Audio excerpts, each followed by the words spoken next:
and you're very welcome to another edition of the Green Zone Updates from Jerusalem Conversations with Eugene Doyle. Now, what are we? Okay, so this webinar is brought to Irish viewers who are getting one narrative in Ireland nearly all of the time. So what we're trying to do is trying to bring another narrative so that people can make an informed decision on their views on Israel, on their views on what's happening in the Middle East, and whether that's in Iran, whether it's in the Palestinian territories, and so that's what we're about. Okay, now, so tonight's title is Ireland, Israel, and the Politics of Obsession: The Occupied Territories Bill, Double Standards, and the Question of Anti-Semitism. Tonight, we're going to explore a question that many people in Ireland are increasingly asking, but which is rarely examined honestly in our mainstream media. Has Ireland become obsessed with Israel? For 8 years, successive governments, opposition parties, activists, and commentators have devoted extraordinary amounts of political energy to one issue: Israel and the Palestinians. The latest example is the government's proposed Israeli settlements in the occupied Palestinian territory prohibition on the importation of goods bill 2026, legislation which would prohibit the importation into Ireland of goods originating from Israeli settlements in the West Bank and East Jerusalem. Supporters present the legislation as a principled stand for international and human rights. Critics describe it as symbolic, legally questionable, and economically risky and politically motivated. But tonight, we want to go beyond the legislation itself. Why has a bill affecting such a relatively small amount of trade generated years of parliamentary debate? Why does Israel command such extraordinary attention in Irish political life?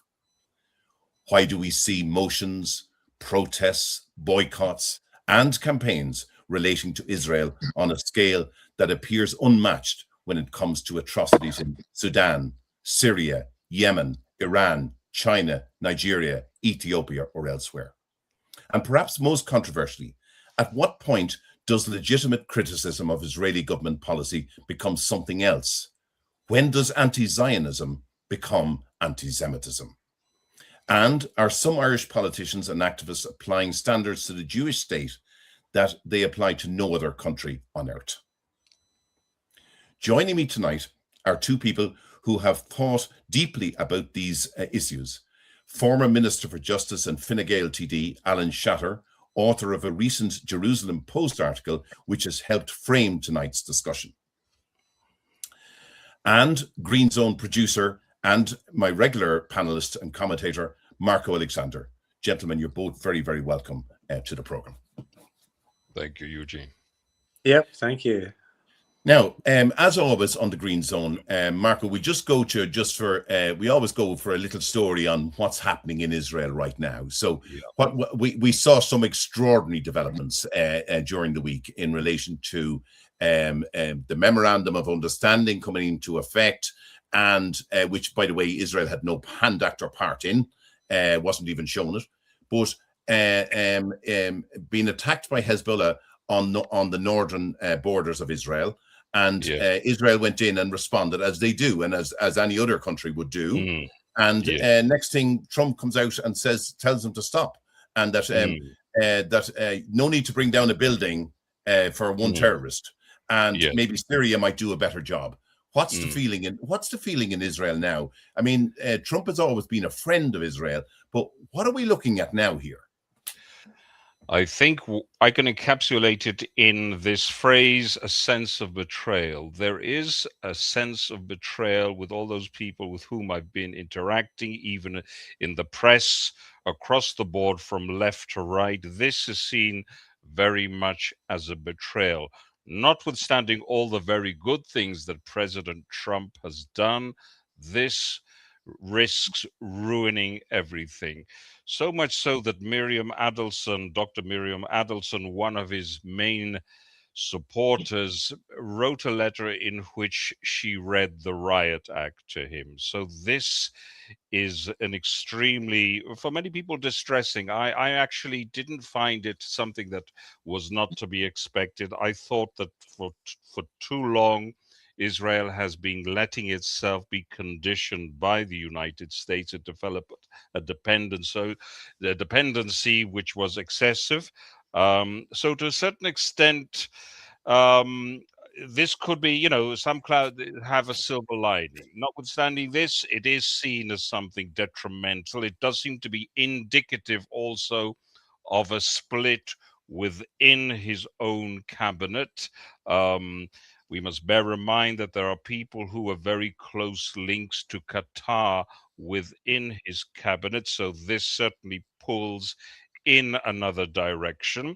I think there's also a good reason to have misgivings about President Trump's sense of judgment in certain situations when we consider his admiration, or his ostensible admiration, for President Erdogan and his rehabilitating, or its attempt to rehabilitate, a jihadi terrorist, namely al-Julani.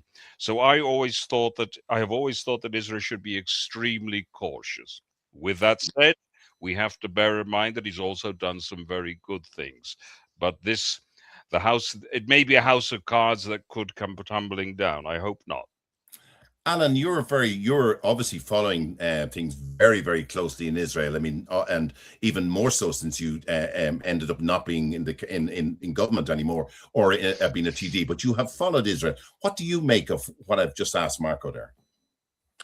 I think it's impossible to predict where this is all going to go. The content of the Memorandum of Understanding was surprising, I think, to many people.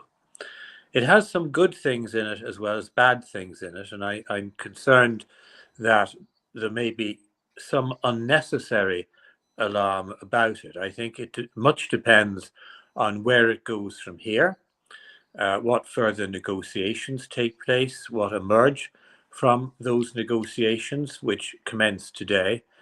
And there are a whole range of credibility issues, because quite clearly President Trump's perception of where the Memorandum of Understanding will lead to in the context of an ultimate agreement is completely at variance with what the Iranians themselves are saying. They're saying that they expect in 2 months' time, for example, to be able to charge people to use or charge ships to go through the Straits of Hormuz. Trump is saying that's not going to happen. They seem to be interpreting the first paragraph of the Memorandum of Understanding as some requirement that Israel will simply move out of southern Lebanon and Hezbollah will be free to continue to re-entrench in Lebanon and come back into the areas it's been pushed out of, and that it'll give Israel a further difficulty with Hezbollah firing rockets into Israel. On the American side, Trump is interpreting this as meaning that Hezbollah has to stop doing what it's doing. I think amidst all the concern about this agreement, there hasn't been sufficient attention given to paragraph 1 of the Memorandum of Understanding, because if it means anything, it asserts that ultimately in the context of Lebanon, its sovereignty will be restored and all military activities will end. Now, the Israeli side is interpreting that as their military activity has to end, but Hezbollah's doesn't. If this means that this Memorandum of Understanding will only become a binding agreement if Hezbollah finally agrees to end its military activity, stay out of southern Lebanon, and abide by previous agreements, one of which requires it to disarm and allow the Lebanese army move back into southern Lebanon after Israel has withdrawn, that would be a good thing. So I think what we're presented with is very complicated. I think some of the commentary of the Vice President of the United States has been very unhelpful. I suspect he doesn't ever say anything without getting clearance from President Trump. So I think we're in a situation of extreme uncertainty. The language used around the uranium issue, and again gives rise to issues concerning how the uranium retained by Iran as developed will be policed by the International Atomic Energy Agency. Iran's assertion that it will neither obtain nor develop nuclear weapons is, of course, a very important assertion. The difficulty is this has been said in the past, and there are major trust issues. So I think there's a great problem. I can't say I'm surprised that this sort of difficulty has arisen. I do think that there has been an inevitability because of President Trump's unpredictability that difficulties will arise. I think there's a great deal he's done that's of benefit to Israel. But I think for Israel, this is a somewhat perilous moment. In the context of the war with Iran, the United States and Israel together have achieved a great deal in reducing the ballistic missile supply they have in Iran, in undermining their capacity to develop further ones, in stalling the nuclear ambition that Iran may have. But there is a difficulty that a defeat may be snatched from the jaws of a victory. And what happens over the next couple of months is of huge importance. And I very much understand the concern on the Israel side. Okay, now just before we go on to our main topic this evening, just for our listeners out there, could I ask you to do three small things? One is, would you subscribe to the podcast? That would be absolutely brilliant, and share it with friends. Could I also ask you to send in your comment, whatever your comment on what you hear this evening, whether you agree, disagree, whatever it is, we will bring your comment to our guests this evening here. Okay, so, and then the other thing, the last thing I want to do is if you could share the podcast, that would be absolutely brilliant. And thank you for that. And speaking of comments, just good evening to Otto. And Otto says that it is very hot in northern Italy these days. It's very hot here in Ireland, I can tell you, and very rare, but it's very hot here in Ireland too as well, Otto. So, but thank you for your comments and thank you for joining us as well. Now, Alan, I'm going to go to you because you wrote a very, very interesting article in the Jerusalem Post in relation to the Israeli settlements in the occupied Palestinian territory, prohibition on the importation of goods bill 2026, and the material that you went through, a very detailed article. Tell us first of all, Alan, what is we now know it as the pigs bill? What is it and what's in it? Well, it's a piece of legislation that has been discussed and debated in Ireland on and off for over 8 years. It's now given the title the Israeli Settlements Prohibition on the Importation of Goods Bill. So the acronym is the PIGS Bill for to avoid getting into the wordiness of it. The bill itself, in some ways, is a piece of complete nonsense. It's been foisted to a degree on the government by opposition parties and large numbers of pro-Palestinian organizations in Ireland who could be better depicted as Israel hate groups because they're more interested in demonizing the Israeli state than they seem to be in the well-being of Palestinians. And the purpose of the legislation, in theory, when it was first promoted, was that there should be a ban on both goods and services originating from what's called the occupied territories. Now, for the purpose, as you started saying, Eugene, at the beginning, for the purpose of the legislation, the people who promote it reference the occupied territories as effectively being the West Bank, Gaza, and East Jerusalem. But of course, most of the organizations that promote this legislation regard the entirety of Israel as an occupied territory.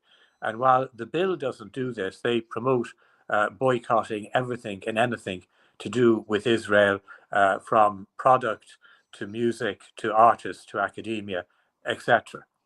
The government that's taken it on has now applied it to the importation of goods only. And this bill is coming before the Parliament this week for what we call committee stage, which is the next legislative process of the bill.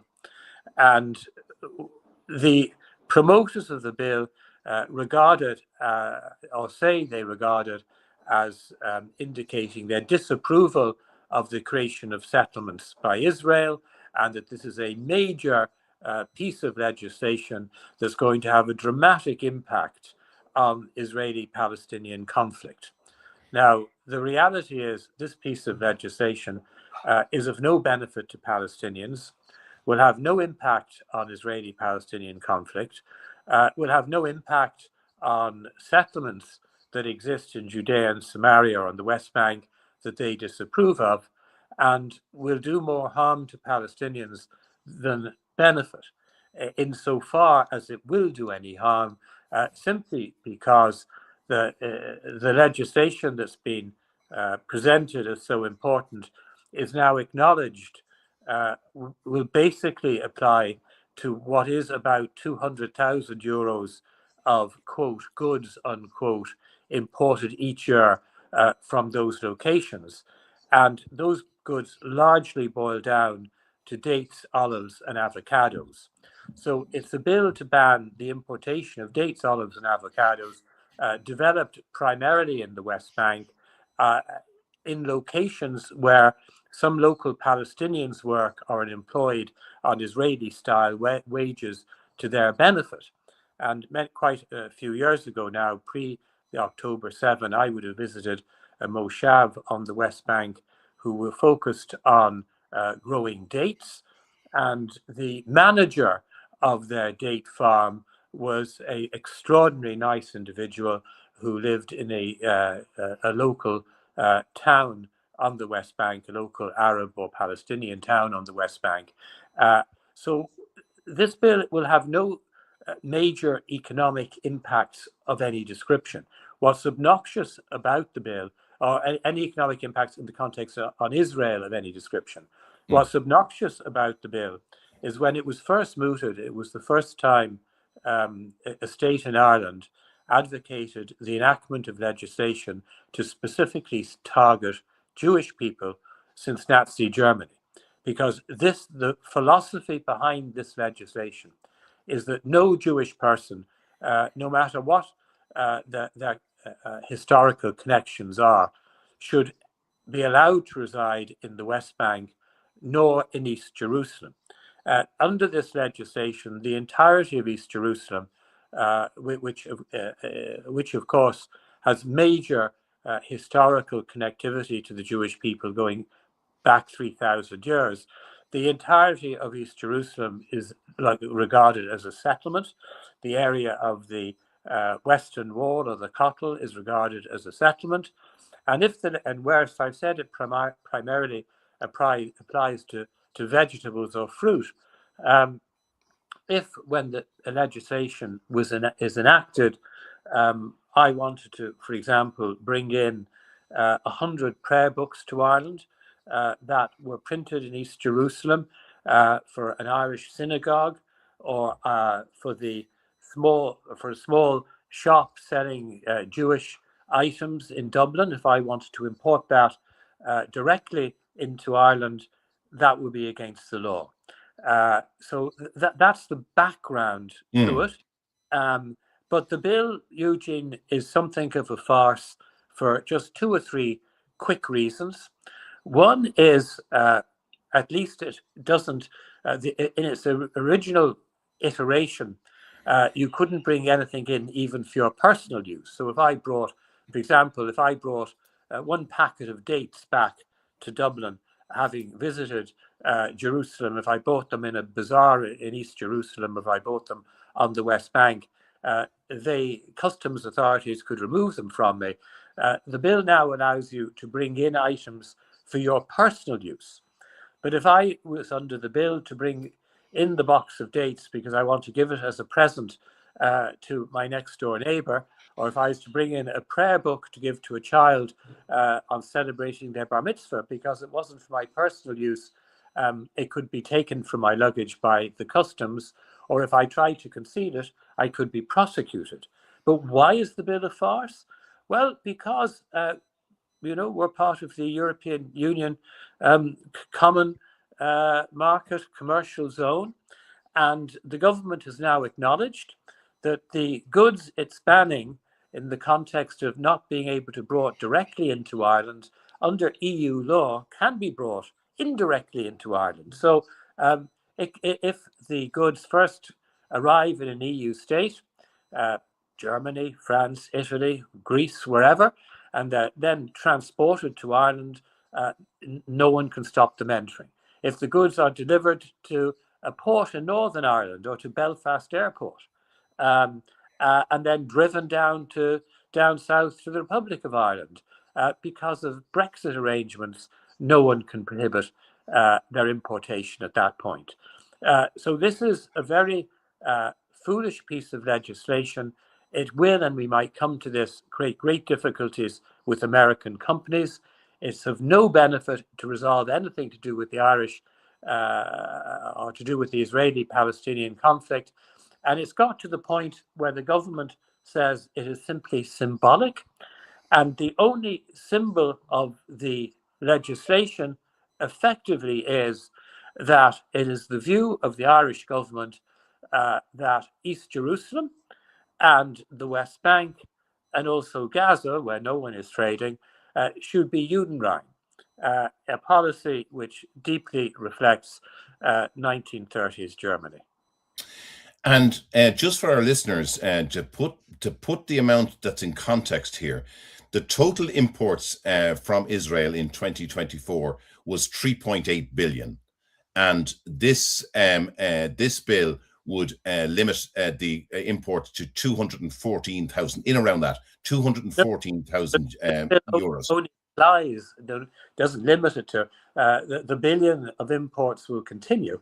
What this bill does is it only applies to an alleged value of about 200,000 of imports. That was the amount in 2024, but that was higher than usual in 2024 because I looked at the statistics, and over a 5-year period, including the year 2020 all the way through to include 2024, there was, I think, in total about 650,000 acknowledged imports from the West Bank and East Jerusalem. And Marco, you're watching this from afar as an Irishman, but you're watching this from afar. Like, what do you make of what you've been reading up on and about this whole debacle? Well, I think it really says more about where Ireland is at this present stage in time, or where the main players in Ireland who unfortunately represent Ireland are. This is an obsession.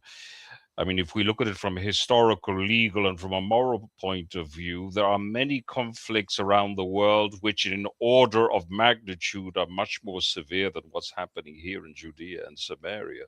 So if one were to take a moral point of view, I think one should be considering what's happening in China, Nigeria, and in all these countries where entire populations are being wiped out, where you have real genocides. But of course, this is a very peculiar state of affairs because it reflects something, I suppose, within the psyche of a certain section of Irish society. Now, my reminiscences of Ireland were of people who were very fair-minded. When I was growing up in Ireland, this type of attitude that Alan has described was pretty rare. I mean, you had it in the chattering classes, the obsession with things Jewish. There was something going on. You'd read the odd letter to the Irish Times in which people would spout quite a bit of nonsense. And obviously, during the course of time, this attitude has seeped in. It isn't, of course, just Ireland that has been contaminated with this nonsense. Ireland is part of a wider phenomenon. And one wonders whether the Irish government would not be better expending their energies elsewhere, addressing real problems within Ireland, because this really denotes something very sinister within a part of Irish society. One would think that Ireland had a territorial or a historical dispute with Israel. It seems to be pretty absurd. One would think that Ireland had been in a state of war with Israel, something akin to the conflict with Britain and the British presence in Ireland. So it really is something quite extraordinary. Just Go ahead, sorry. No, just on that, Mm, mm. Alan. Alan, does it sadden you to think that at one time, well before our time, but back before our time, that Israel and Ireland were on the same page because they were both fighting against a colonial country like the UK, like Britain at the time. Britain during the mandate, the British mandate, Israel wanted to be free of that. And Ireland wants to be free of Britain as well. And they were on the same page. Does it sadden you? And where did it all go wrong?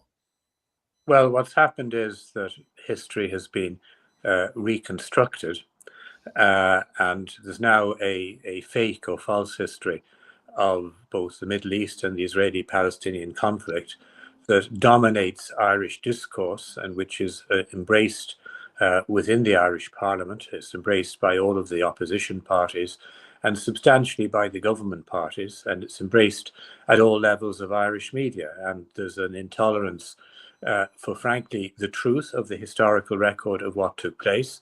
And of course, there was a time when both Israel and Ireland identified with each other, as you're saying, Eugene, in the period after the Second World War. To an extent, the Jewish population within what is now Israel was then the Palestinian mandated territory, fought something of a colonial battle against the British, who were preventing even the Holocaust survivors from the concentration camps from entering Israel in circumstances where no other state wanted them.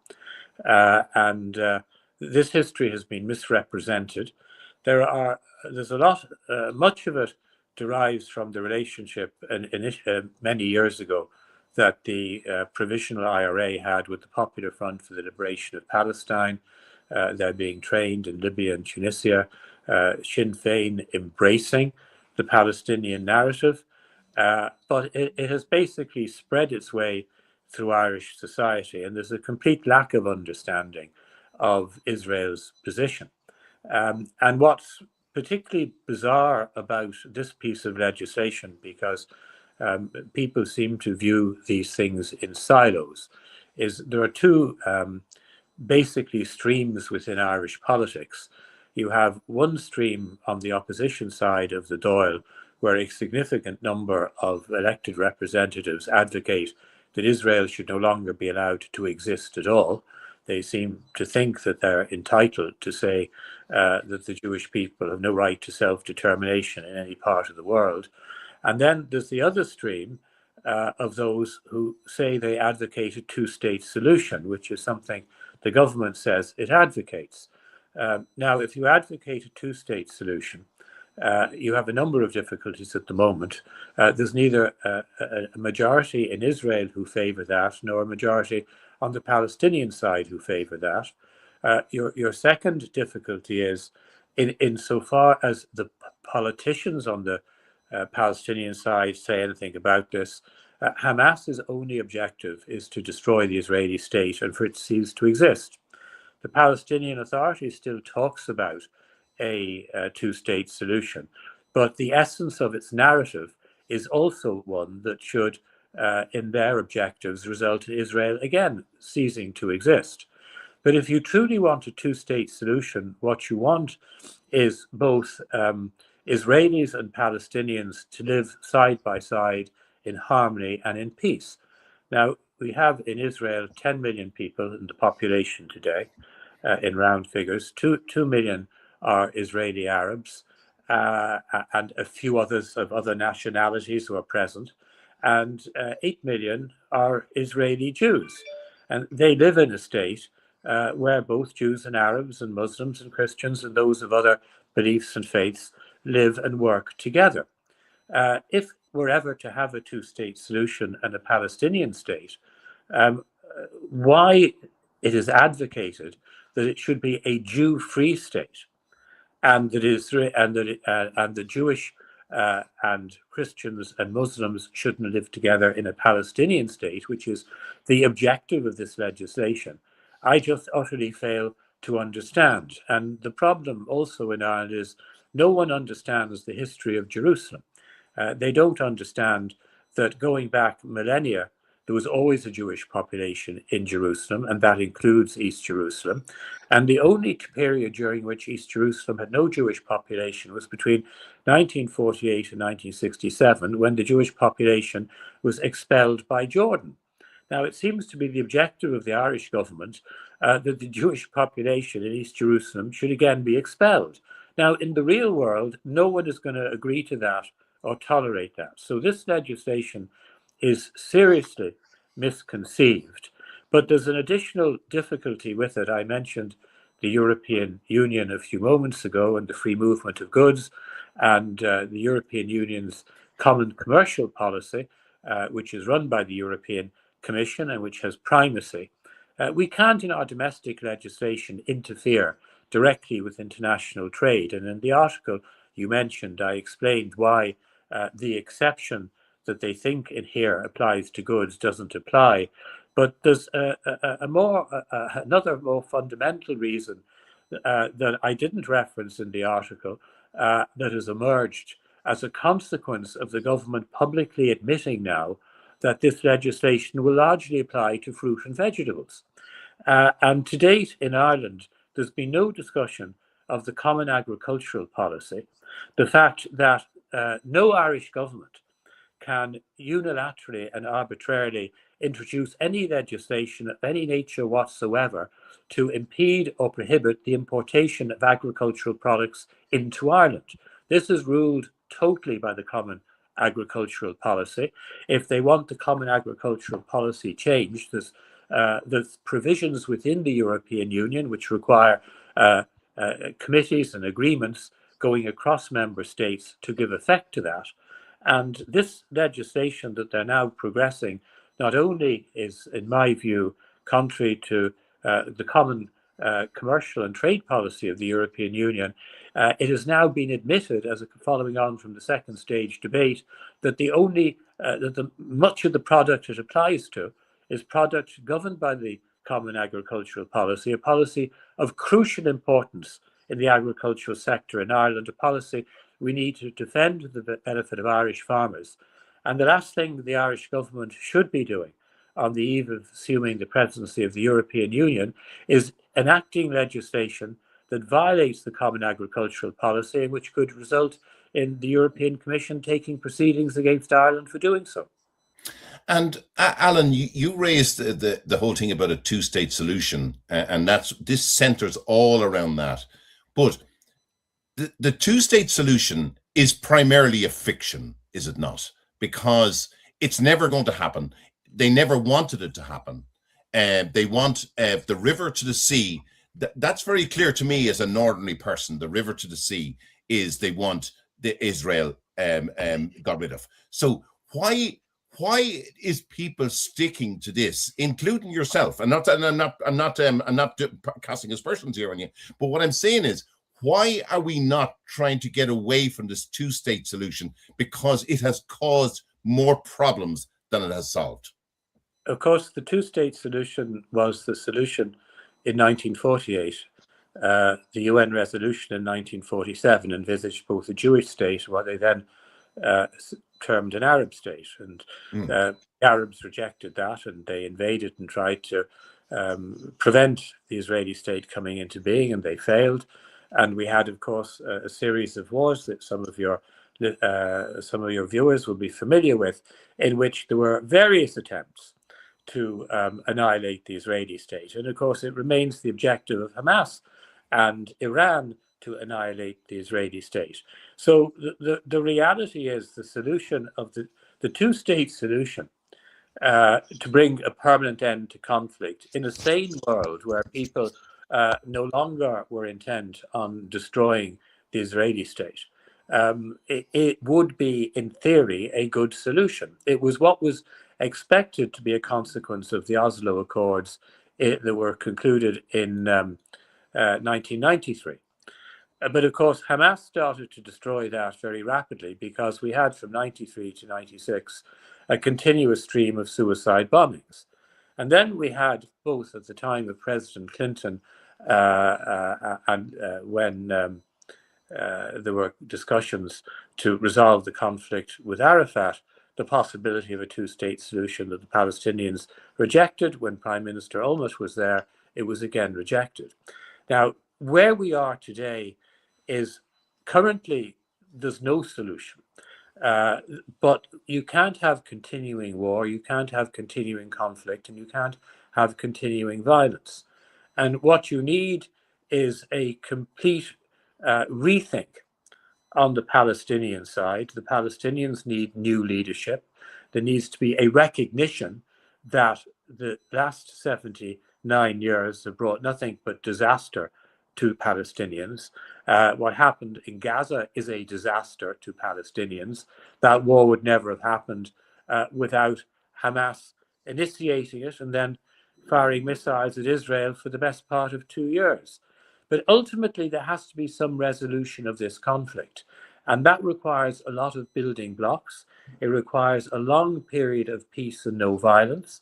It requires a new mindset on the Palestinian side, and it requires different people in government in Israel, because some of the membership of the current government are doing Israel more harm than good in some of their more insane public pronouncements, which they think benefit them domestically for electoral purposes, but which are causing enormous damage to Israel across the globe. So I don't believe we're going to see a two-state solution today or tomorrow, but one state is not a solution. Maintaining the current level of conflict and difficulty, the numbers, the levels of destruction and deaths caused by continuing conflict on both sides. Ultimately, like all conflicts, this conflict has to be resolved. But I personally have lost faith in the reality of a two-state solution anytime soon. But President Trump did an interesting thing, and we tend to lose sight of it because of the Iran war.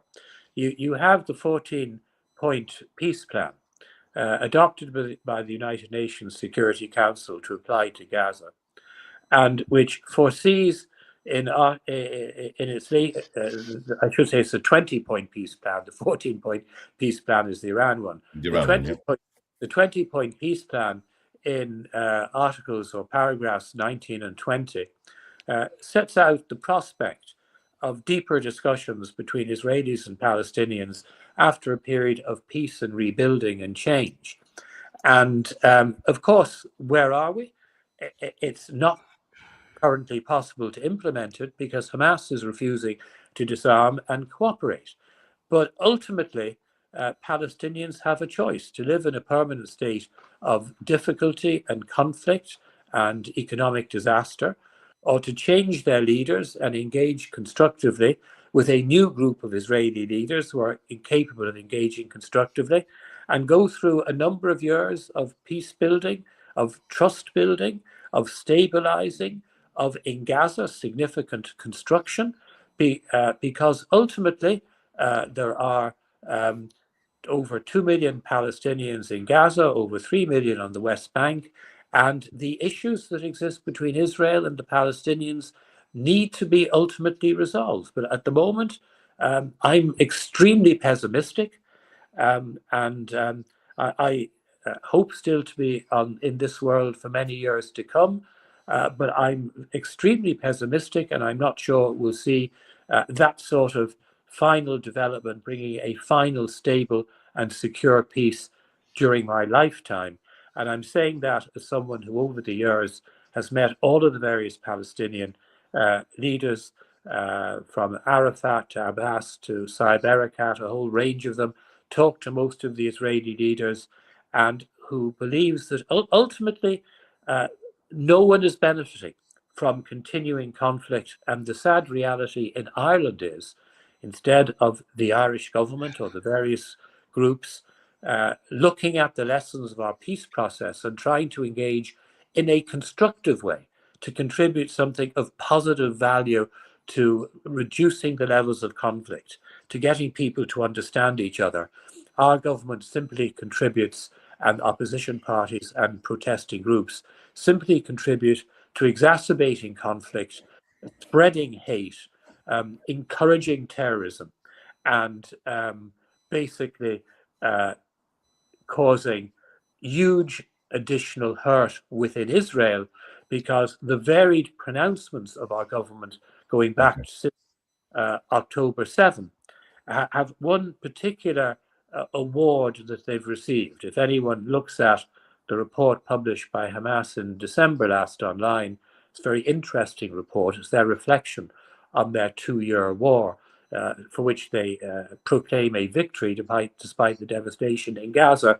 There's a number of thank yous in that report, and the Irish government features in those thank yous for their responses to the Hamas atrocities and the Hamas rockets, by making government decisions within Ireland that they see as benefiting the Hamas propaganda campaign. And Marco, just picking up on a point that Alan made there in relation to the Palestinians going back to 1948, they've been living in a state of perpetual war, perpetual refugee status. Are they so institutionalized now that will never change, or can it change, or what's your view? My view is probably a little bit different to Alan's. I see Palestinianism as the root of the problem. One has to bear in mind that in 1948, there was no high contracting party known as Palestinian. It was an Arab. Basically, it was a jihadi conflict. This, they had they wanted a state, they would have had numerous possibilities to have had a state in the intervening time. Now, the 1947 partition plan conceded to the nascent Jewish state. Of the idea was that it would have a very small bit of land, which is even inferior to what Israel had up until the 1967 war. So basically, the notion of a Palestinian people inhabiting this land from time immemorial is a fictitious cause. Now, there are many elements which people are probably not aware of. The majority of the people who currently live in Judea and Samaria, and indeed to a great extent within the pre-1967 borders of Israel, are people that came in during the period of the British Mandate and to a certain extent the late Ottoman period. There is no, to all intents, considerations and purposes, there is no such thing as an ancient Palestinian people.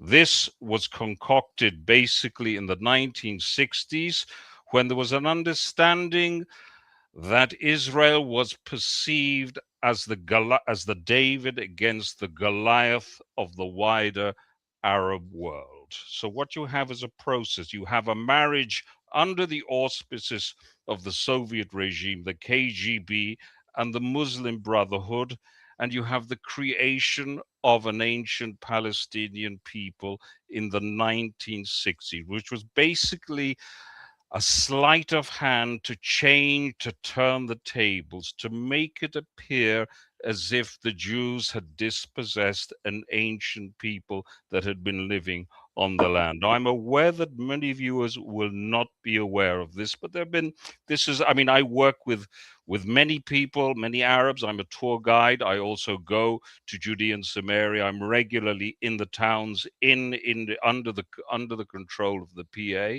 and they will tell me themselves their family comes from the Yemen, Egypt, Syria. They will readily concede this.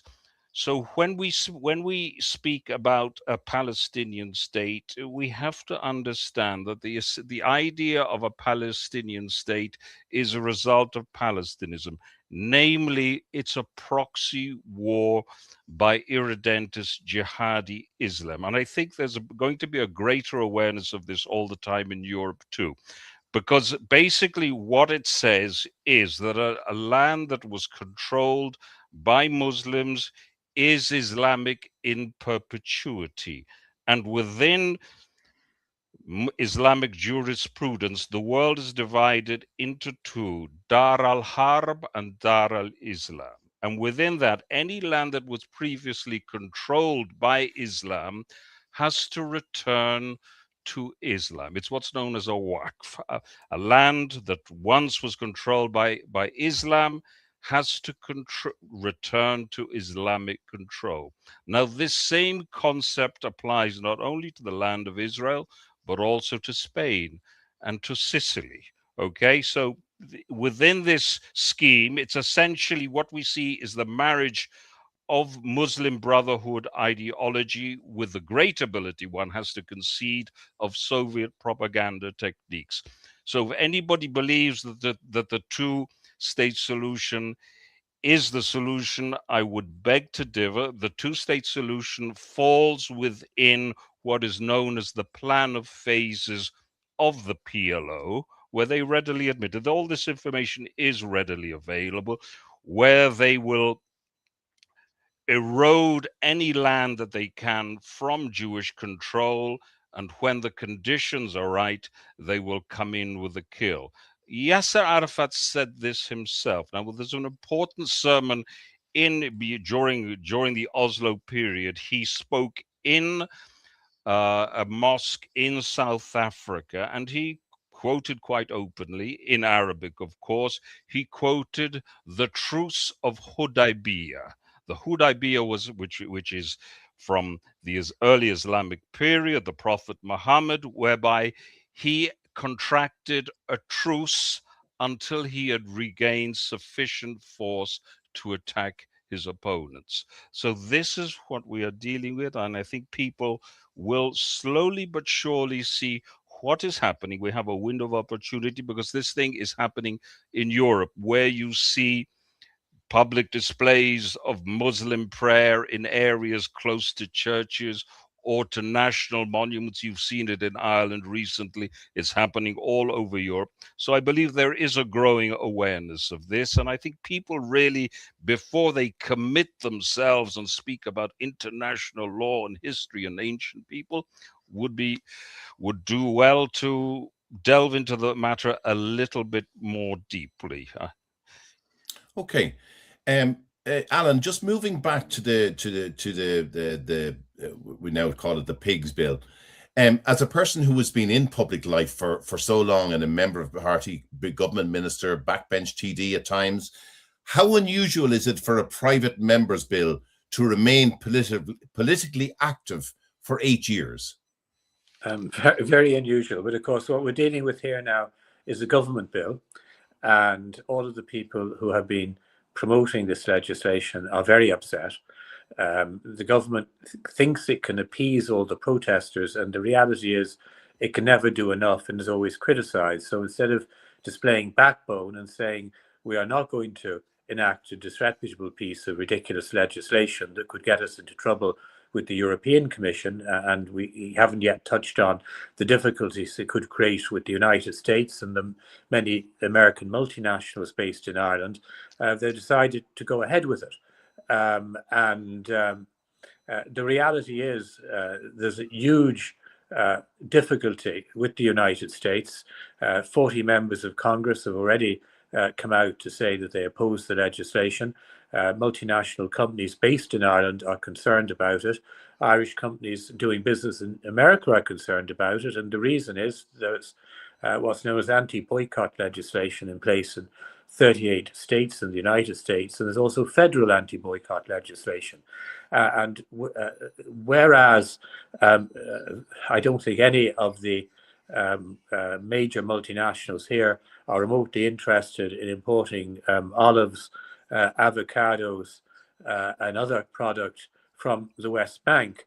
The difficulty is that none of those companies or their personnel under American law can even cooperate with this sort of legislation. If going through Irish customs, having visited Israel, any of them are asked what do they have in their luggage and they cooperate with this, it actually could create a problem for these companies. And it also creates a perception in the United States of Ireland being a viciously anti-Israeli and also an anti-Semitic country, and that the government is enacting anti-Semitic legislation simply targeting Jews. And whatever about the debate that might go on about the West Bank or Judea and Samaria, I don't think there's any sensible politician anywhere in Europe who believes Jewish people should neither live nor work in East Jerusalem. And if they do exist, they're living on some sort of planet way beyond our universe and completely divorced from reality. So there's going to be continuing problems. The legislation may be enacted ultimately.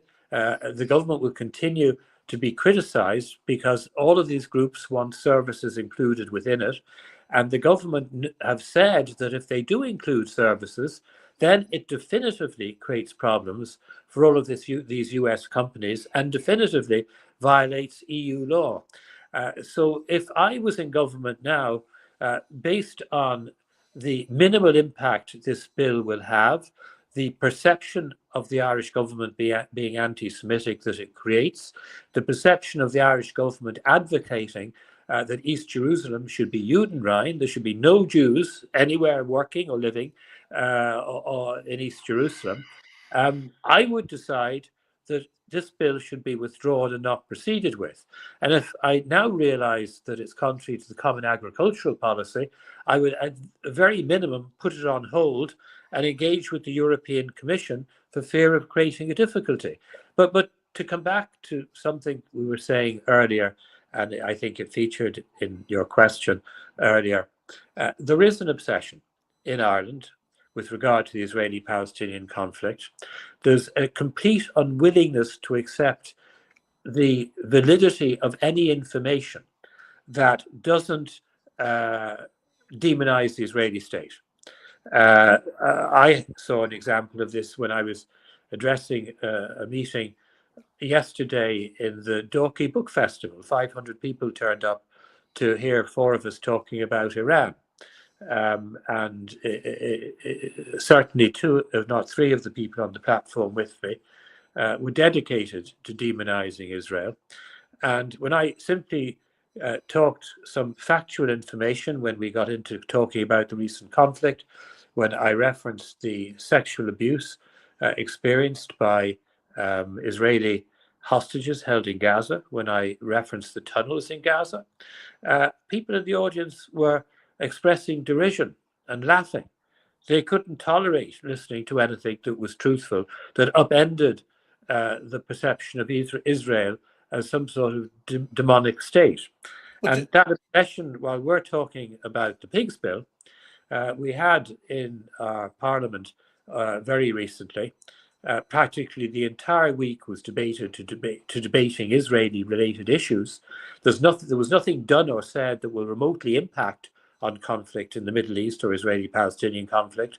But 2 days of Doyle debate, the obsession was football matches between Israel and Ireland.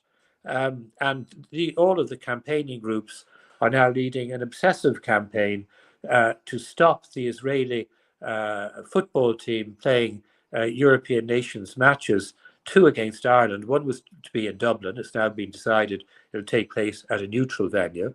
They're now advocating the game should be boycotted, Ireland shouldn't play it, and RT shouldn't show it. And the lunacy of this was ably illustrated by the World Cup. We have America or the United States and Iran in a state of war. And before the memorandum of understanding was completed, the Iran football team was able to fly to the United States, play a football match in the World Cup, and then return to Mexico where they're based. So in Ireland, in this area, there's a form of communal insanity that Let me talk about that insanity, Alan, for a minute, because This is something I've held a view of for a long time, and I just want to see what your view on it is. Israel has become a useful political issue for parties of the left. I'm thinking of Claire Daly, and I'm thinking of Mick Wallace, who have used the Palestinian situation as a platform to get re-elected. Are we looking at the criticism of Israel now function as a national identity marker? Are we looking at that? Is that what we're looking at in Ireland? Well, of course, Wallace and Daly were the two of the individuals who, when I was Minister for Justice, made a series of false allegations. I couldn't understand why they did so. And when I was vindicated against the allegations made, they neither had the decency to apologize. But it's now all clearly explained. We had Mick Wallace in Tehran last week receiving an award from the Iranian government. Both of them have previously visited Iran. A well-deserved award from the... Both have previously visited Iran, and some of the campaigning individuals here who are anti-Israeli and present themselves as human rights advocates are at the same time not merely defending Iran, but they're cheering it on and praising it. And one particular individual very, very proudly was on social media this weekend advertising a book all about Hamas and urging people to read the book so they'd have a greater understanding of Hamas. The same individual online on Twitter on October 7 praised the resistance, and the band that he leads has an idiot wearing a balaclava with the tricolour on it, advertising a book all about Nasrallah, who since has been taken out by the Israelis and who led Hezbollah and was responsible for thousands of rockets fired into Israel. Now, there's a deep ingrained level of insanity that is spread throughout this country with regard to this conflict. There's a complete lack of logical thinking. There's an incapacity to listen to any narrative other than the anti-Israeli narrative that's promoted. It has taken over the media. I mean, I've been watching some World Cup matches on RTE and decided to forget about RTE and stick to BBC and ITV. In the introduction to the matches, you have RTE sports journalists agreeing with each other that Ireland shouldn't play Israel. The narrative around this match is completely insane. A couple of weeks ago, the Scottish women's football team played the Israeli women's football team. They also beat them very badly in two matches that were played. So there is my concern goes beyond the insanity, and there has been escalating anti-Semitism in Ireland. Now, I was in public life here for many years. The vast majority of those who voted for me were not Jewish people. They were my constituents. Mm-hmm. I got support from them. There was rarely an election in which I didn't meet a small number of people who were quite clearly anti-Semites and who verbally abused me, either outside shopping centres or at doors. But they were a very, very, very small minority. Now, when I was a Minister for Justice, a lot of these people, a lot more emerged out of the sewers and on social media, and I was subject to a very vicious anti-Semitic campaign, which involved threats to me and my family at the time, and the delivering of strange substances to my house that required the Gardaí and the army to intervene. But I always attributed this as to being a minority of people. And I do have a concern that under the surface, it wasn't respectable to be anti-Semitic, and that there has been an emergence of a sort of hibernating anti-Semitism. After the Second World War, anti-Semitism temporarily seemed to disappear. In my view, it's evolved into anti-Zionism. And I now equate anti-Zionism with anti-Semitism for one straightforward and simple reason. Being a Zionist just means you believe in the right of the Jewish people to self-determination in their own homeland and to live somewhere in peace without being dependent on the favors of others. you don't have to support the current Israeli government. You can be a Zionist and be critical of the Israeli government. But anti-Zionism denies that the Jewish people have any right to any safe place in the world, and particularly denies their right to having a state in the land to which they are indigenous, about which there should be no dispute because of many, many hundreds of years of recorded history, religious tracts, and archaeological findings. So I now equate the anti-Zionism that we see in Ireland directly with anti-Semitism, and it's escalating, and it's deeply concerning. And the obsession relating to a football match, and the amount, 2 days of Doyle time was taken up debating, or the major portion, not the whole time, the major portion of it, 2 different parties with motions about football matches. Quite bizarre. But of course, both the Pigs Bill and the football matches are being used by all of these groups for one reason and one reason only. It isn't about helping Palestinians. It's about demonizing Israel, delegitimizing Israel, because the ultimate objective of most of them is that Israel should cease to exist. And is part of that insanity as well, Alan, in relation to RTE's role in all of this, in the sense of boycotting the Eurovision Song Contest, not even showing it to the people, and as you say, journalists agreeing?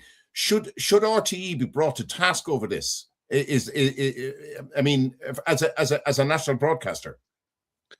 Well, again, this is part of the sickness. It's just, if you look at all of these things, the Eurovision Song Contest, RTE tried to get Israel expelled, didn't succeed. They kept on telling everyone about all the great support they were getting from other national broadcasters. 4 others came out, 35 national broadcasters participated, and RTE, stepping outside the contest, to shot itself in the foot. But RTE and NUJ, all the RTE trade unions, they all wanted Israel out, and when Israel wasn't excluded, they wanted RTE to boycott it. This is a dominant now narrative in Ireland, where everything to do with the Israel hate movement and Israel demonization movement is supposed to interfere with a myriad different aspects of Irish life. And Irish life is supposed to be now dominated by this. And it was a huge error on RT's part not to broadcast Eurovision. Ironically, the Israeli singer came second this year, which I think he did better than his predecessor. RTE and the Irish campaigning groups disgraced themselves the previous year, because the singer who represented Israel in 2025 should have been embraced and acclaimed, because she was one of those who nearly got murdered in the Nova Music Festival and who hid under the dead bodies of her friends. The fact that she had the courage and the tenacity to engage in a song contest and to sing in that song contest while she was vilified by the disgusting person representing Ireland, and that disgusting person was portrayed in Ireland as heroic for vilifying the Israeli singer. It is beyond any rational understanding. And of course, we have the renewed campaign to rename Herzog Park. And for those of you who know nothing about that, Herzog Park is a very small park adjacent to the only Jewish school in Dublin, and adjacent to are 2 remaining synagogues in Dublin. It is the only park in Ireland named after a Jewish person, and the family is the family of the current Israeli president, Yitzhak Herzog, but it's actually named after his father, who became president of Israel.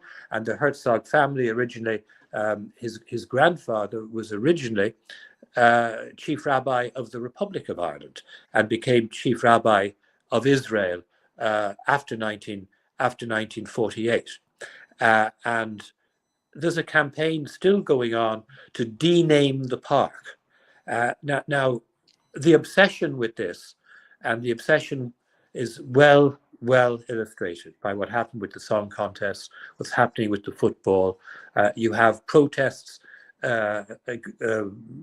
outside the gates of the GAA because Allianz is a sponsor of the GAA. There's so many aspects of Irish life now being impacted by this, and it's now extending to some copycat of Nazi Germany, where some retail outlets are declaring themselves to be apartheid-free areas. And the apartheid-free areas are to exclude Zionists, i.e. exclude Jews. And when we had this, one of these groupings, the Irish Sports for Palestine group, holding holding a protest, that's my daughter's dog. It's okay. When they were holding a protest outside Herzog Park, they had online an image which said Zionists out. So adjacent to the Jewish school, what they were really saying was Jews out. And that dog is saying to you there, you're dead right, Alan. Marco, he's giving some authenticity to the program. Marco, you're looking at this what Alan describes as insanity. You're looking at what's going on here in Ireland. Where does this all end, or will Ireland pay a price for this? I think Ireland will pay a price for it. I think Ireland is already paying a price for it because, as I've maintained, Palestinism is the retrovirus that's allowing jihadi Islam into the country. And you see this, the abuse of Irish hospitality everywhere. I've seen sermons by preachers who advocate the killing of non-Muslims based in Ireland, as indeed they're based throughout Europe. But this is happening in Ireland. Now, I wanted actually to draw attention to something else, because when we mention anti-Semitism is used a lot. But I think that anti-Semitism is now an inadequate expression to deal with this phenomenon. We're going beyond this. And there were I just want to give a little example. There were anti-Semites who saved Jews during the Second World War. Full-blown anti-Semites. I'd like to give the example of Sofia Kossak, who was a Polish nationalist, who was one of the founders of the Zagota movement in Poland, which was dedicated to saving Jews. And she castigated the world powers for doing nothing. Okay, and she would have been considered an anti-Semite. In a sense, she wanted a Poland that was for the Polish people. Okay, we're in another order of things now. It is no longer merely anti-Semitism. It is the Jew that is the demon of a much wider system. Okay, it has gone genocidal. All these operations of canceling and boycotting are aimed at destroying the Jewish people. They're not mere acts of anti-Semitism. There are plenty of anti-Semitism was a continuous thread throughout Europe. People have prejudices. They weren't genocidal. We're talking about something much more serious. We're talking about an ideology, and I call it Palestinism, which leads to a mental shortcut. Okay, it's certainly anti-Semitism, it is a necessary condition, but not every anti-Semitism wants to destroy Jews. Much as Mein Kampf placed the Jew as the enemy of mankind, this is essentially what jihadi Islam in its Palestinist guise is doing, and we're seeing this before our very eyes. That is my little. With regard to Herzog, you mentioned, it was very interesting. I wanted to draw attention because Chaim Herzog also had a very interesting brother. Alan, you're probably familiar, Yaakov Herzog, and he engaged in a very interesting debate with Arnold Toynbee. Are you familiar with this debate? Yes. In which he sort of laid to a great extent the intellectual foundations, I say intellectual foundations in inverted commas, to a lot of what we hear now. Okay, So it's not something that has come about all of a sudden. It's been a slow process. People have invested money. Countries have invested money. Okay. And I'm speaking primarily of countries in the Arab oil producing countries, okay, who sponsor this demonization, or up until recently were certainly the motors of this demonization. This isn't something which has happened overnight. It's been a slow process which has been slowly seeping and corroding the social fabric, not just for Jews, but for the populations that host them. Can I just go to a couple of our comments here? Otta says, how much do you think is reliable that the famous son of Hamas who speaks against Hamas, is he reliable? The Green Prince, am I correct? Yes, yeah, yes. I believe his narrative is reliable, yes. Okay. And Marco, I assume you think the same, or do you? He says what his former relatives, let's say in Arabic. They make no secret of it. If one were to view both, not just Hamas, what the PA says in its textbooks, in schools, on the television, and this stuff is readily available, they will see that the message is the same. The PA laid the foundations from a pedagogical point of view for what Hamas is doing now. Okay. And that's all, and a lot of that's been funded by Europe as well for what's going in. A lot of that certainly has been, and they are certainly aware of this. The Europeans, the EU people, this has been brought to their attention. I know this for a fact. Now, Henrietta says, agrees with you, Alan, there. I think why boycott and mix sports and politics? Just enjoy sports as it does bring people together and forget about all the game of power. Just enjoy life. Fair comment, Henrietta. If only people could do that. If only people could do that, the world would be a much nicer place to be. And Henrietta then just goes on to say, she says, just a little input, but it's great to hear your views on the issue. So she's you have a fan there anyway, Henrietta. Henrietta's a fan there. Thanks, Henrietta, for that. Now, Alan, just going back to the bill for a moment. Ireland has debated Israel continuously while hundreds of thousands have died in Syria. Sudan is experiencing one of the worst humanitarian catastrophes on earth. Millions have suffered in Yemen. Christians are persecuted across parts of Africa and the Middle East. Uyghurs face repression in China. And why do these receive less sustained attention? I think there's a straightforward and simple answer. It's a very sad answer.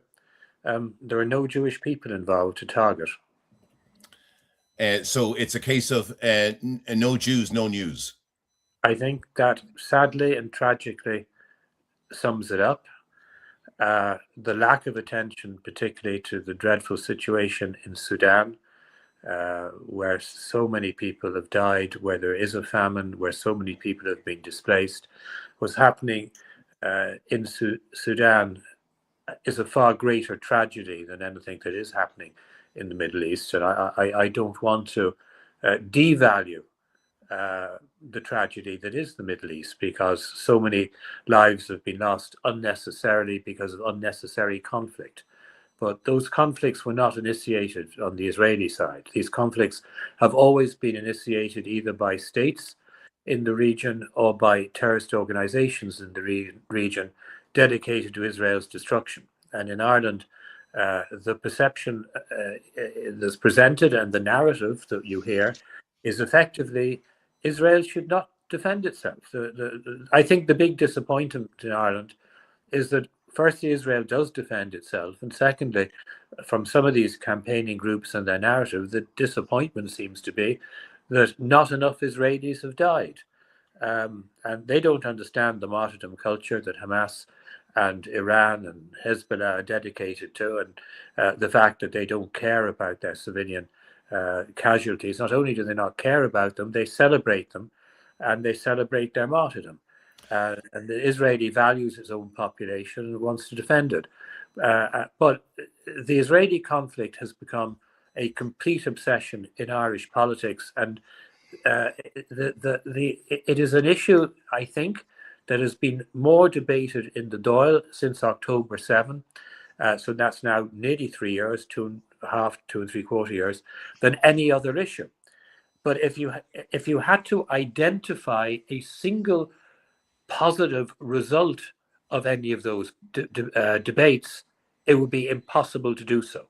If you had to identify a single positive result of any declarative action taken by the Irish government, it would be impossible to do so. And I'll just illustrate two issues and do that briefly.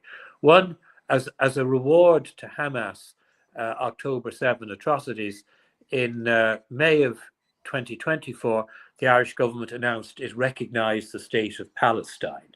Now, this was supposed to make a huge contribution to conflict resolution and the attainment of peace.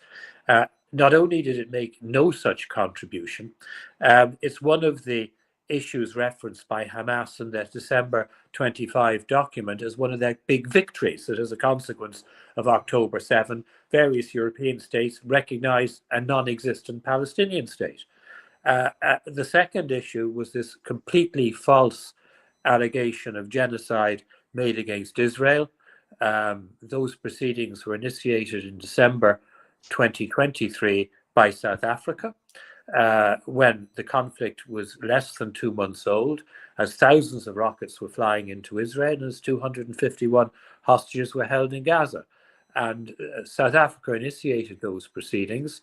The Irish government, on the eve of our last general election in November 2024, enthusiastically announced that Ireland was going to participate in those proceedings. The genocide allegation was presented as something of huge urgency.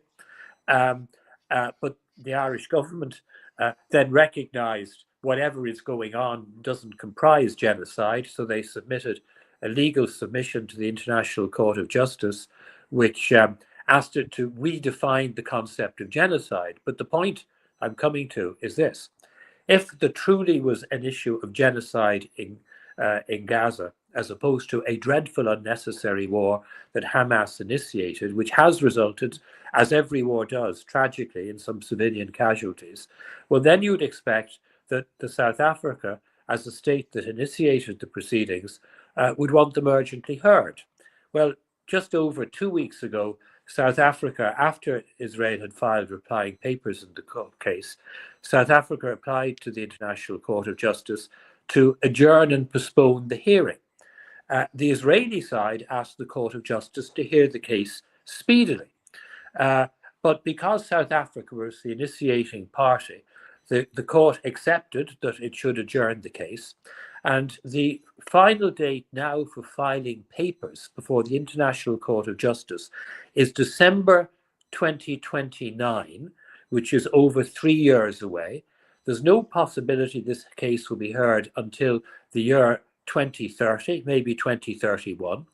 If South Africa didn't bring the case simply for propaganda reasons and had genuine concerns that Israel was engaged in a genocide, they would have wanted that case heard promptly and preferably no later than this summer.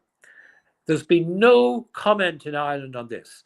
There's been no media reportage of it. We have the Taoiseach and the Taoiseach and others still referring to Israel as guilty of genocide, but no one has commented on the extraordinary situation that this case, at South Africa's behest, has now been put back, probably for a hearing for a period of about 4 years. And the Irish government is a party to those proceedings and raised no issue about the adjournment.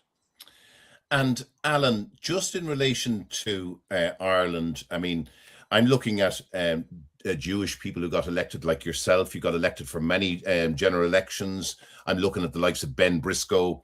It has to be said that anti-Semitism or anti-Zionism isn't widespread in Ireland, but it is among the chattering classes and the left, primarily the left. And do you see how can we trap that poison and that's running through our country in relation to, and Marco put it very much, very distinctly when he said it's no longer anti-Semitism. It's a want of a genocide of the Jewish people. How do we come back from this? Well, let's not forget Mervyn Taylor, who was also a good Yes. in the Doyle when I was there. So at one stage, we had 3 Jewish TDs. Mm-hmm. I think it would be impossible today for a Jewish person to be elected to the Irish Parliament, because I don't think this is a minority perception anymore.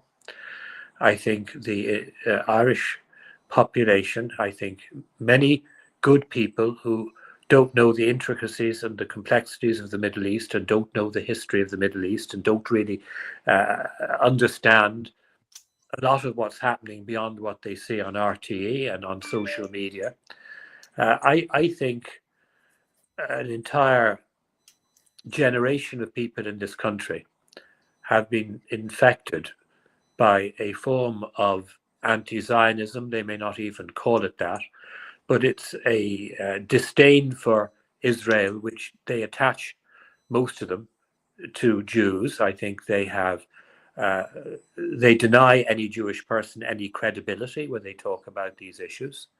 I know personally, I'm largely cancelled by many media organizations who used to welcome op-eds from me. I'm rarely ever interviewed by broadcast media. If I am interviewed by broadcast media, it's usually I'm engaged in a 10-minute debate with some Sinn Féin backbencher who doesn't know what they're talking about, and it's impossible to have a coherent conversation and get past beyond the Israel demonization.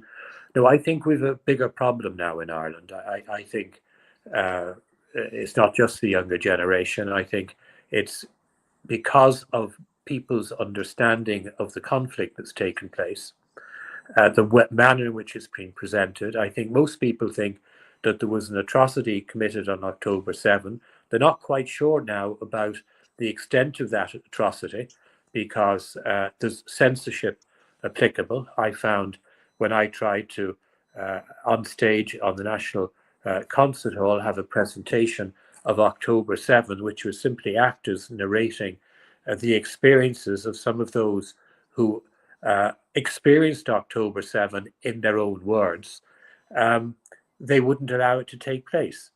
The Royal Academy of Music wouldn't allow their stage to be used either. So there's a deep censorship. People are being deprived of information. It's a bit like in this area on this issue, it's like replicating what happens in the Soviet Union.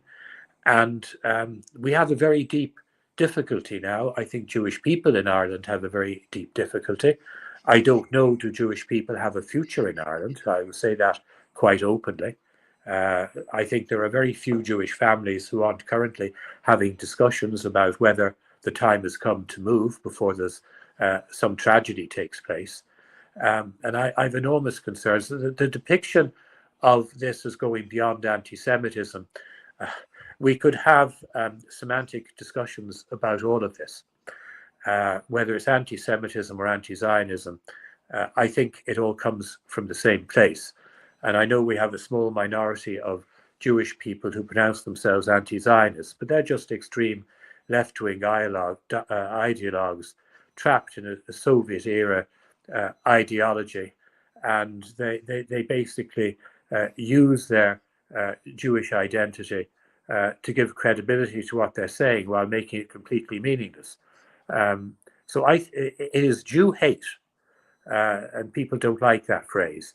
And I think we have basically an Israel hate movement in Ireland that goes, people have intellectually embraced it without even realizing they have, but it comes out in their narratives, in the way they speak about issues. And I think Jewish people in Ireland are very, very stressed, very concerned about what's happening. I think everyone within I shouldn't speak for everyone, but I think a significant number of people within the Jewish community believe the toxic rhetoric of the government has contributed to this. They're doing nothing to redress it of any description, and they're still engaging in that toxic rhetoric. I'm afraid the Ireland of today is a very different place to the Ireland of the 1980s and 90s when I was first elected to the Dáil. Marco, just give you a word on that. I assume you agree with what Alan is saying there?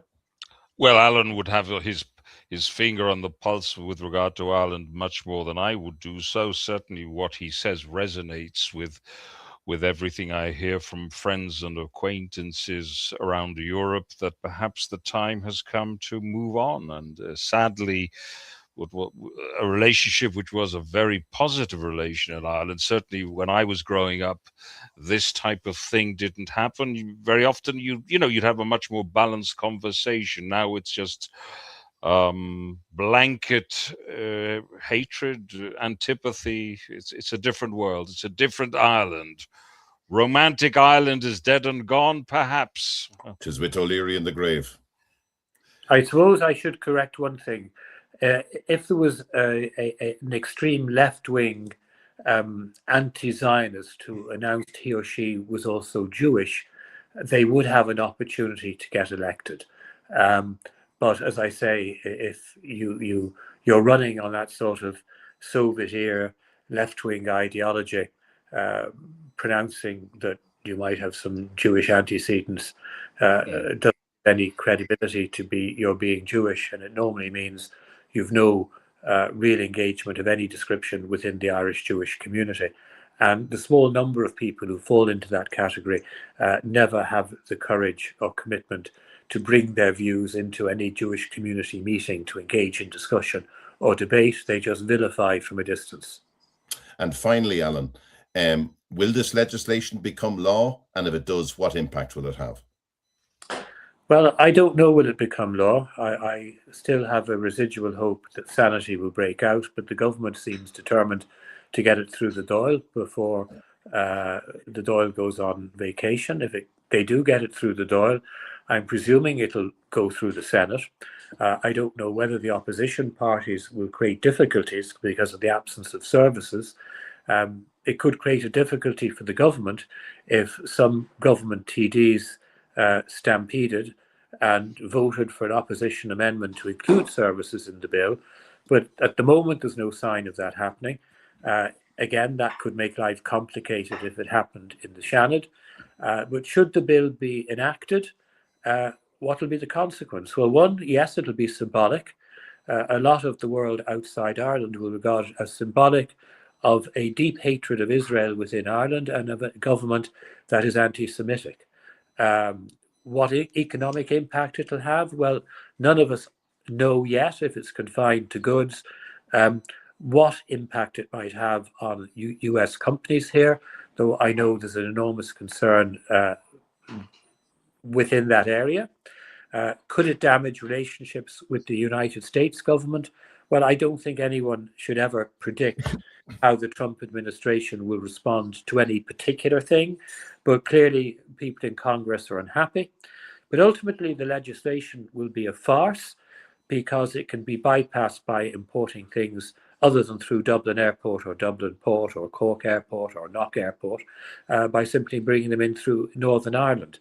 Now, if Israeli product from say, East Jerusalem is brought in from Northern Ireland and is on a sale in a shop in the Republic of Ireland, should our customs people raid that shop? Well, then, if there were legal proceedings, there could be huge difficulty with regard to EU law and a challenge to the legislation.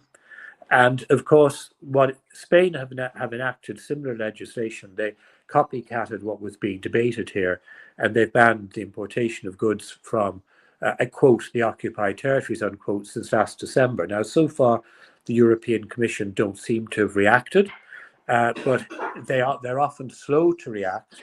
And it would be quite possible that both Spain and Ireland, if we enact our legislation, are the recipients of a letter, firstly from the European Commission saying violation of EU law, and secondly, ultimately, the happy recipients of court proceedings. So there's a lot of uncertainty around this, and we're going to have to wait and see how it all pans out. Of course, European law and the primacy of European law is a constitutional issue. And in theory, at least, the President could decide to refer this piece of legislation to the Supreme Court to look at how our Constitution and the treaties interact and whether there's some particular difficulty in that regard. But on the basis she has been an enthusiastic proponent of boycotting everything Israeli, even with the absence of services in the bill, I don't expect her to not sign it should it be enacted. So it's quite possible this will be through the Irish parliamentary system, Doyle and Shannon, before the summer vacation. We're just going to have to wait and see. But I do have this residual hope that sanity might break out. Okay, that brings us to the end of this evening's webinar. Tonight's Eugene, yep. Sorry, could I interrupt you just yes. with your permission? I think for the sake of consistency, all these proponents of the boycott should cease to use modern technology such as smartphones and computers, because much of it was developed in Israel. So perhaps in the name of consistency, they would be well advised to stop using this. They would certainly set an example. Okay. They'd go back 50 years, but perhaps the sacrifice is worth it. There you go. I get there. Marco has the last word there. Tonight's discussion has not been about whether people should support or oppose the Israeli government. Nor has it been about denying Palestinian suffering or legitimate Palestinian aspirations. Rather, it has been about asking difficult questions. Why does Israel occupy such a unique place in Irish political consciousness? Are we applying standards consistently? Are we examining all sides of a complex conflict? And are we prepared to scrutinize our own assumptions as rigorously as we scrutinize others? Whether you agree with with our guests or disagree with them, one thing is certain: healthy democracy requires debate. It requires competing viewpoints, and it requires a willingness to hear perspectives of all sides. I want to thank Alan Shatter and my Marco Alexander for such a rigorous debate. Thank you both for joining, because it's been a really good debate this evening, and I really want to thank you both for joining me and coming on this thing. It's very, very enlightening. And as I say, this is all about bringing a different perspective and a different narrative to the Irish people in relation to what's happening in the Middle East, Israel, and all of that. So until next week, which I think we're going to discuss next week, I think we're going to discuss the Memorandum of Understanding. And I think that's what our plan is for next week. That'll be next Sunday night, again at 7 p.m. But until then, I want to thank my guests and you, the listeners, and those who contributed to the debate. Thank you indeed, and good night. Take care.